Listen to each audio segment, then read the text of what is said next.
Hello, hello, and welcome to this very special installment in supporting the influential Freedom Summit coming up on January 26th and 27th. As always, remember, we only have a limited number of seats available and they are dwindling quickly. So if you have not yet gotten your tickets, I know, yes, if you feel like I'm calling you out right now, I'm talking to you. Head on over to beinfluential.com and grab your tickets because it is getting close to the day.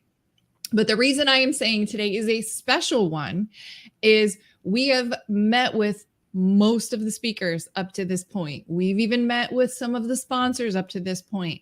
But this conversation is with the founder of the nonprofit organization that we are supporting because of this event. Like, it's one thing to host an event and really have it about the attendees and the relationships that we can create. But for me, moving into 2023, it is about elevating impact. And for me, that means being in support of things far greater than myself. And so aligning with specific mission-driven nonprofit organizations that are near and dear to my heart is an important part of this process. And Operation Lightshine is the first organization to be sponsored by our event.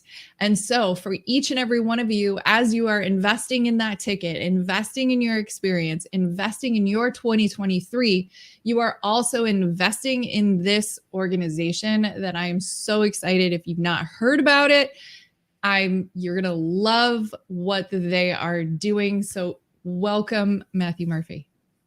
Oh, thank you so much. And Stacey, it's amazing what you're building. And I'm just honored to be a part of it. And then very honored that you've chosen to support Operation Lightshine. It means the world to me and the team and essentially the success of our mission. This is crucial. It's a crazy story how we got here. And I think that the most important thing that I have to remember is, we're very new. We've only been around for about 2.5 years, but the impact that we are having is literally changing the way that human trafficking and child exploitation are fought here in the United States of America. And it's spreading like wildfire right now, it's just been a blessing. It's been a roller coaster ride.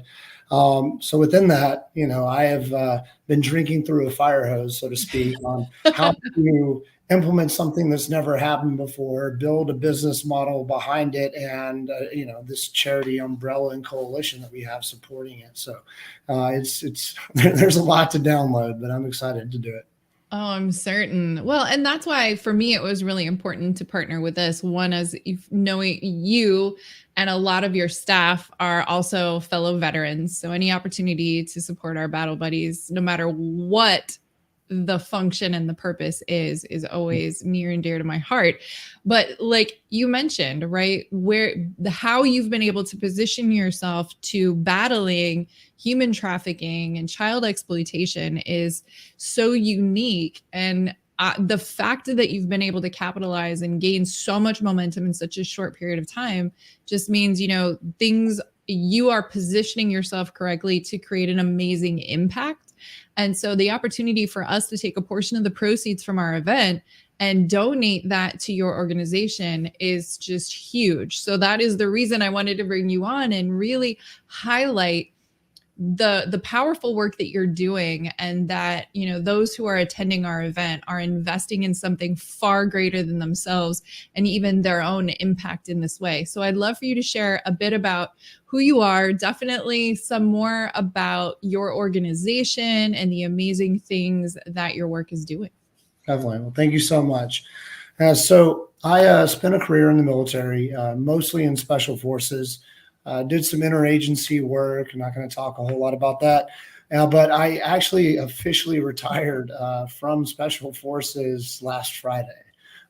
So congratulations, new dad and officially retired. New retiree and CEO of a charity that's expanding across the country. It's been a whirlwind, to say the least. But so my background is in counterterrorism. I fought in the wars in Iraq, Afghanistan, Syria, a bunch of other places I can't talk about, at least for 20 years, so they say. But my experience was my whole adult life was war and the counterterrorism side of that. And my world got flipped upside down of every plan and dream and everything I wanted to do after the military. On November 5th, 2019, I got a call that my little sister, Sarah, had disappeared. And somebody picked her up and her phone never touched a tower again. No one could get a hold of her. So this was in Memphis, Tennessee. So I rushed home to be with my family and try to help figure out what was going on. And it was crickets. They found the guy that picked her up. Long story short, he had an alibi to where she left and went to another state. And then that's when the rumors started about human trafficking. And this guy was part of a known drug ring and a dealer, and that these guys would get girls hooked on drugs and sexually abuse them, prostitute them out, traffic them, and worse. So the fear that was involved in this, the sheer terror with it being your sister and watching what your parents go through and everything else. And then the true, like, I felt like I was useless, worthless, really, in this, because, here I am, a Green Beret agency person, worked at the tip of the spear of counterterror, and I have no authority, power, or ability to do anything here in the United States. And if I did, it would be vigilante. And if I was successful at what I thought at the time, I would be in prison, because it's not legal to be Batman, so there was a lot of mental, strife during that time. The sister missing, beating myself up, the depression, wondering, if she's okay. But then the answer came on Christmas Eve, 2019. Her body was found in a river in Mississippi by hunters. We finally got closure by getting her body back. At least we knew we had an answer. So that, in a way, is a relief. It's hard to understand unless you're in that dynamic. But there was still no answers. There was no one being held responsible, just rumors and never-ending lies and nonsense. Kind of drove me to madness. I'm sure everyone knows COVID hit shortly after that, and it sent me into an extreme depression. For the first time in a military career, I sat still. No one was doing anything for the most part, but here I am wrestling with all my internal demons and PTSD and sister gone.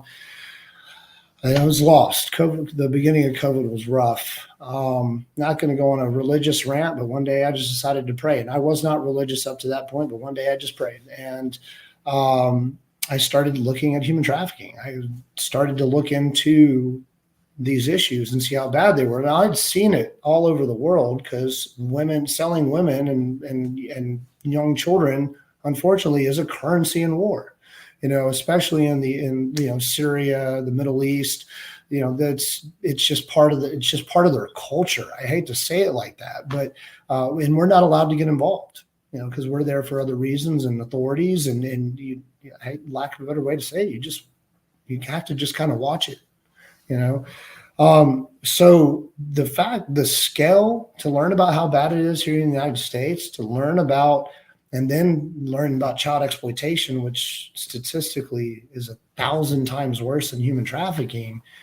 And to know that this is happening in the United States, and then to think that we've spent trillions of dollars and thousands of American lives fighting the global war on terror in other people's countries, right?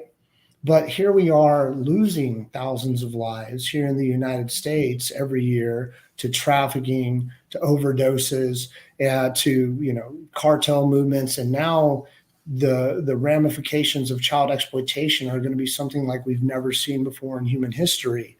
It's literally becoming a public health crisis because of what it's doing, how widespread child exploitation and pedophilia has become.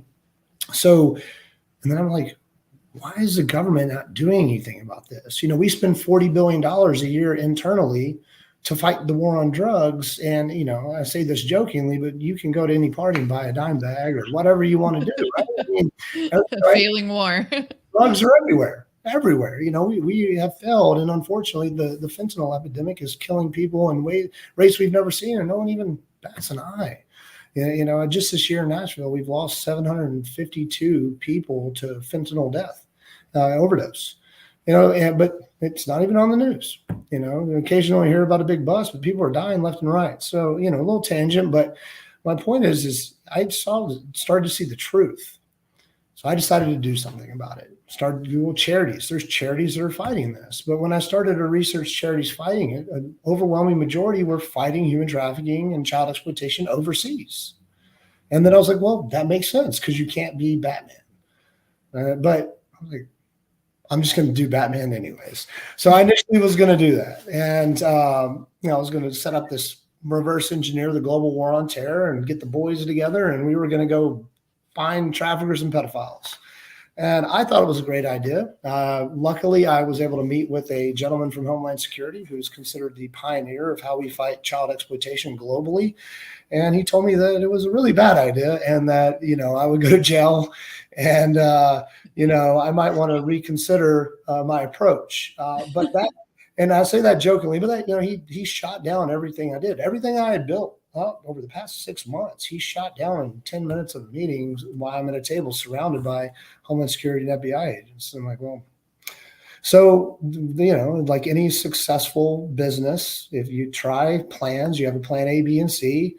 And if they all fail, you got to pivot, right? If you're going to be successful and a leader and accomplish a mission, my mission is to save kids. I had to pivot. And that pivot was to do exactly what I had built, but instead of me and my buddies from special operations being the guys going to do it, support the police in that. Mm-hmm. Wait a second. And so all the red light bulbs started to flash and everything started to come together because everything that I had been through, with interacting with the police and the different agents and counties and jurisdictions and states and everyone involved in my sister's investigation and all the red tape and the BS and the problems. It's like, there's ways to fix this, right? There's ways to fix this. But the way to fix it is to create a public-private partnership model. It's been done before. It exists in multi levels of government, but it does not exist in an operational capacity. Or operational support capacity. It exists in data, it exists in helping hand or, more commonly recognizable charitable functions, but a charity that is doing intel and providing support and technology and, everything the cops need to where the rubber hits the road to be successful in saving children, that's never happened before in any capacity. Well, we created it. So that's what Operation Lightshine is. Operation Lightshine is an entity that supports police, military units, and agencies worldwide in rescuing children. We do that with a concept called Intercept. The Intercept model is very unique. We launched it here in Tennessee in February of this year. And since February of this year, the task force has rescued 57 children here in Middle Tennessee. That's a 300% increase in rescues from the previous year. Mm-hmm. Because of the success and the fact that we're able to pull this off, I'm not going to go into all the unbelievable reasons that, it's literally unbelievable we pulled this off. But even the agents involved are like, you are not going to be able to do this, Matt. It is a pipe dream. But we did it. And now we are expanding. We've been approved to start moving into 13 states. We have an active task force in Jacksonville, Florida, as we speak. We're going to be launching the task force in the Tampa region. I'm so excited about that. I can't wait. Sometime within the next couple months, couple of details. I'm flying down there next Monday to work out. We're going to launch in Fort Myers pretty much simultaneously with that. I got a nice call from the governor's staff. He might be giving us 7 figures to support something we're doing at one of our task forces. I mean, this is happening fast. Yadkin from Virginia hit us up 2 weeks ago and fully approved us to move throughout Virginia. This is moving at speed sound because it works. It works. all the problems that the government faces when it comes to technology and red tape and investigative methodology and prosecutions and laws and statutes and all these things that the government at this point just can't seem to get anything right. And I'm not bashing them. We seem lost, right? Yeah. I like, sometimes I feel like I'm on a train that's about to go off the tracks with that. But with the corporate side of the house, the private side of the house, corporations move at the speed of sound because they can move at the speed of money, and they can move at the speed of ability. There's the only red tape is the laws that you must operate within. The government's creating them. So you can reverse engineer a global war on terror style enterprise and all the support that the cops truly need in a charitable organization. And we did that. So we offer salary replacement. So underserved, counties and cities can join the task force. The task force is a partnership of federal, state, and local. So in Florida, we're partnered, or MOU'd, not partnered, but MOU'd agreement with the Department of Homeland Security. We are entering MOU phase with FDLE, and then we start to partner with sheriffs for every county, and we create regional footprints in the state. They send detectives to the task force, and we provide them the best training in the world in fighting child exploitation and human trafficking, investigative tactics and methodology, because here's the reason this is so crucial. Every police department in America almost is understaffed, under-resourced, undertrained, underfunded, and because of current political climates in most states, they're hemorrhaging at the seams because the society is, kind of treating cops like soldiers, from Vietnam almost, where they're getting spit on and even executed in their cars in some areas. And, then on top of that, the crime has gotten out of control, throughout the country. I mean, murder rates are increasing, obviously the drug, trafficking and the fentanyl crisis, and the cops are getting hit from every angle. So the most technologically advanced crime of child exploitation and trafficking that requires the most investigative work, the most analyst time and digital forensics capabilities and everything else, most departments can't even touch it. Can't even do anything about it. So we're changing that. We're giving them the tools they need to be able to start this fight, because if we can't protect our kids, we have failed as a society. So that's just the 50,000 foot view of that. But we're also partnering with a lot of organizations. So we're partnered with the Tim Tebow Foundation. Tebow was the one. Flew down to Florida, Jacksonville, when he was trying to be a tight end. We all know how that went. And Tebow's an amazing human being. I will say that. He gave me the first $500,000 I needed to launch the task force in Nashville to prove that this crazy concept we cooked up would work. And he's been a big supporter of this and continued supporter of this. So we're partnering with his organization. Obviously what we're doing costs millions of dollars per task force. It's an expensive model because we're doing what the government's not, So Tebow has financially supported us to prove that it worked. And now we're going public. Now we're going big. Now we're saying we're here. This works. The cops need us. The cops want us.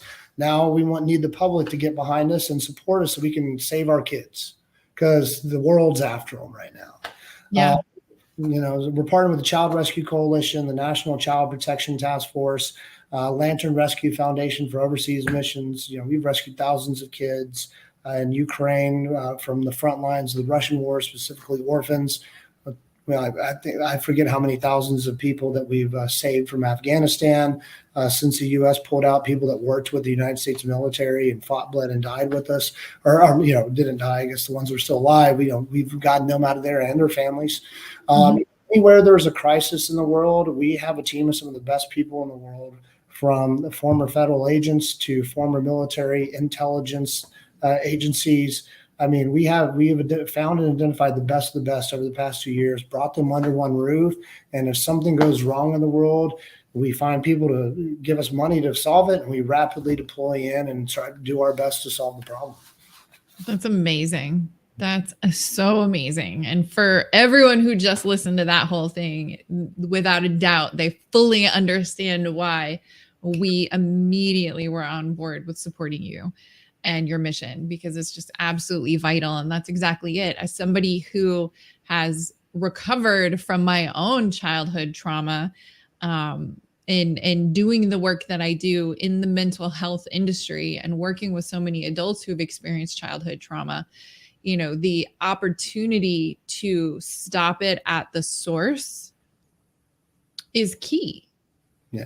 And hearing about how COVID especially massively skyrocketed the amount of abductions and trafficking and exploitation was just wild. That there's places around the United States where it's legitimately not safe for your kids to be outside at all. Like, it's not just helicopter parents inflating anything. It's your kids are left outside and people come up in a van and just grab your kids. Like, that it's sad that we've come to that in certain places. Here is where your kids are in the most danger. Yeah. This truly is.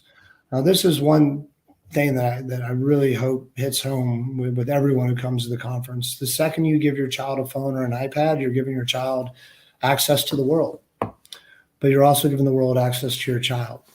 What we are seeing at unprecedented rates is grooming, because people that have this perversion and this desire to sexually for children, the second your child picks up the phone, they have access to them in ways they never could before. Your child could be safely sitting in their room playing on a game and talking to a pedophile in India. Now, what they've started to do, and this is where exploitation and extortion are starting to collide, is they have manuals that they share on torrent websites. I'm sure most people here around my age or older know what a torrent is. We've all legally downloaded a song or a movie or something back in the day, on Napster or LimeWire or whatever. All those torrent things still exist. And they're one of the big places that this child sexual abuse material is shared, but it's also where the manuals on how to find, groom, manipulate, exploit a child are shared. And it's downloaded about 1 million times a month. Just the files that we track on the open web without VPNs and encryption. This has become I don't want to play COVID games or whatever, but this really is the true virus our country is facing, is the depravity of the mind, the decline of morality and values, and just the complete ignorance that we have to how dangerous of time that we're living. Because let's all be honest, all of us as parents and adults, this phone consumes us, especially if we're leaders in a business. We manage, usually all of us manage literally everything through this phone, right? But what happens when we're on that phone? There's notifications and pop-ups and comments and likes and all these apps, and everything's competing for our attention because everything's competing for our money, right? Our attention is money, ad power marketing, and everything else. So this phone is weaponized to keep you on it, to keep you on an app. Every app is weaponized to get you to go to it. So what we're doing, because we grew up without this tech, it's not ingrained in our day-to-day life and our being, it's got us hypnotized in tech. What parents don't realize is what it's doing to our children is they are becoming the technology. People joke about the metaverse like something that's away. Children are already in it. Their identities, their life, their friendships, their interactions, their views of the world, everything are through this device and only through this device. Mm-hmm. And we're seeing that in ways that we never knew, right?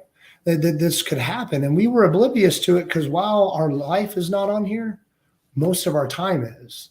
If you're watching this, I challenge you to open up your settings app, go to screen time and see how much screen time you've spent on your phone and then where that screen time spent. And now go look at your child's, Yeah. So it is wild. I mean, just some of the stories and stats that you'd shared and the couple of times I've heard you speak is just bananas. And I know we'll get to dive into it in significantly greater detail, of course, at the event, because of course we're going to have you there, really to connect with people, build those relationships and expand your network of everybody learning how they can support you in this powerful, powerful mission. Of course, you'll have an opportunity to speak and participate in our event as well. So I would love for you to share. You go to tons of events, obviously participating, speaking, fundraising, all the different things. And then even just the leadership side and the consulting and stuff that you do. With this event coming up, why do people need to make it a point to come to the Influential Freedom Summit? Of all the events everybody's going to do, I know I've got a bunch planned for the year myself that I'm going to be making sure I attend. Why does this one need to be on their attendance roster? So I really like your approach to how you select not just the speakers, but your philosophy. And, the being former military, I think, I know most people probably coming aren't, but former military, it's very hard for us to separate the mission and the leadership and the just do it attitude to the civilian world where there's feelings and emotions, and people haven't had to go through that training and get hardwired to just ignore everything else that makes them human and accomplish a mission. And I think being able to finding that perfect harmony between the two, where you can be an effective leader, give tasks, get people actioning, because if you're a great leader, you're not doing the work, right? But at the same time, if you're just barking orders and, get this done or do push-ups kind of mentality, then you're losing your people, and I think finding that you've been able to incorporate a good balance of being able to develop relationships, like we've talked about, setting up healthy boundaries so that you can still be an effective leader. And that's something that I still struggle with, because I like to just move at the speed of let's get this done. And I've been surrounded by people who were brainwashed just like me to just mission first, right? And now that I'm in the civilian world and I'm like, all right, we're going to do this, this, and this, and we're going to be here all day. And, and until this is done. And then people are like, and I had to start kind of like, all right, guys, well, okay. Let me look at this. Let me find a different way to approach and speak with the people that I'm leading, who don't come from the same background that I come from. And, it's like I said, every day is a challenge, no matter what you're doing, but surrounding yourself with an eclectic, diverse group of leaders, I think is going to, iron sharpens iron. It's going to make us all better. Yeah, absolutely. I love that so much. And thank you for that beautiful reflection, and appreciate that immensely. On top of that, just adding in the intimacy of the experience, where we will be not just motivational, this is exceptionally tactical. We go through the mindset, we go through the leadership, the communication. But at the end of this is having that masterminding time, the breakout session time, to really create your implementation plan, or even doing some of the work there, rather than having the overwhelm of like, oh shit, what do I do now? Fire hydrant of information. Like, this is the place to do the results and the relationships, along with really cultivating the identity of who you need to be to match your big 2023 goals. And it sounds like you've got some epic goals for this year. I know I do. And so for those of you who are watching, make sure you grab your tickets and get your ass to this event. This is one not to miss. Any final thoughts before we wrap up? No, I love that you said that, because the whole thing that I found with being a leader, it's lonely at the top, right? It's very, very lonely at the top. And a lot of times as a leader, we have to keep ourselves kind of on an island. And sometimes we do feel alone because we always have to come up with the right idea or lead everyone forward. So I think the best value that's been added in my life that has made me exponentially better, but more successful, is surrounding myself with other leaders, not just in conversation, but in implementation of what I do, and getting that advice. Because, you shouldn't accept criticism, from somebody you want to take advice from, right? And leaders, we need other leaders who understand the seat that we're in to do that with us. I love that. That's so awesome. Thank you so much. I can't wait to see you next week. And of course, at our amazing event. And again, reminding you who joined us, be sure to grab your tickets and not miss this. It is going to be absolutely epic. Thank you so much, Stacey. I appreciate it. You're welcome. Thank you.